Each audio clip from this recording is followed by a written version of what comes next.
Singapore's port is what Singapore is all about. Her story reflects our history.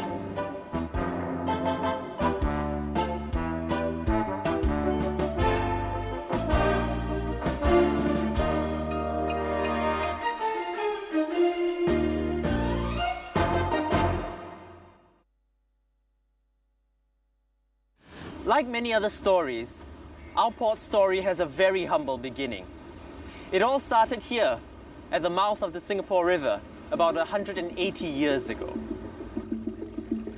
In 1819, when Stafford Raffles landed on Singapore, it was a small fishing village. But Raffles saw the potential that this small island had. Singapore is in a wonderful position to be a port. The ships that sail from China to India and the West, and those that go east from Europe to China, have to pass Singapore. And so anyone who wants to buy anything in China or in India has to pass here. Oh, yes, because the wind blows that way. And Singapore's at the centre of the world's trade route. Precisely. So you could stop here for food and water, or you could come here simply to trade with people from other countries. It's very convenient. And of course, Singapore's at the centre of the spice trade as well. Everyone in England and Europe wants spices, nutmegs, cloves, pepper. The island itself is in a perfect position to be a port. Those islands just south of here protect the harbour from the wind. And the harbour is deep and wide and has a good, safe anchorage for many ships. And we can defend her easily because we can see any ship that passes by. Now, Singapore is going to be a free port. People will be able to come and go without having to pay taxes for their water and their food. And there aren't that many pirates here either. No, Farquhar. She really is everything I've ever hoped for. Everyone loves a bargain. Soon, boats of all shapes and sizes anchored off the river. They brought all the treasures the Western world was craving for. Spices, silks, tea, and precious gems.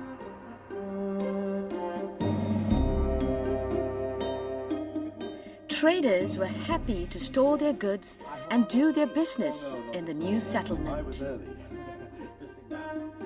Warehouses sprang up along the river, and lighters filled the waters carrying cargo from ship to shore and back again.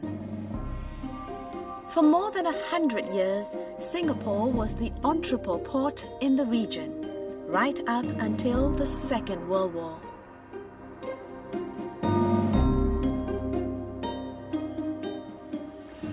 But you don't become a great port by sitting on your hands and letting things just happen. Wise choices have to be made to anticipate and solve problems. For instance, in the 1840s, the Singapore River was jammed up with traffic. And to make things worse, in 1845, steamships started to come through.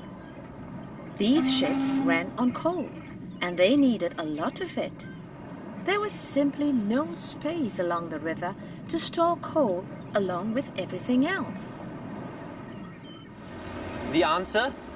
Move the steamships away from the crowded river to a new deep water berth on the southern shore of the island, to what was called New Harbour. This was later renamed Keppel Harbour.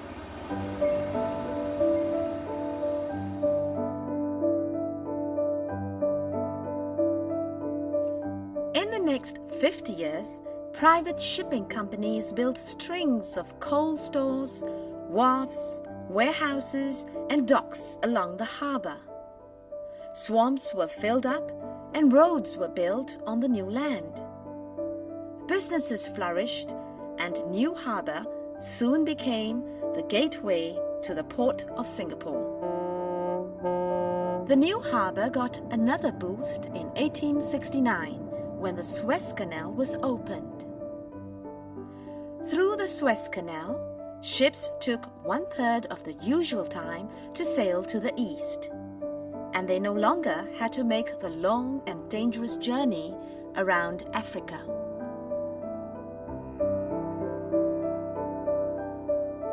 In the 20th century, the life of the port took another turn. For years, private companies had built all the port facilities. The colonial government had stayed pretty much in the background. But now the government had to step in because huge construction projects were needed to service the shipping industry. More land had to be reclaimed, new roads and a railway to Malaya had to be built.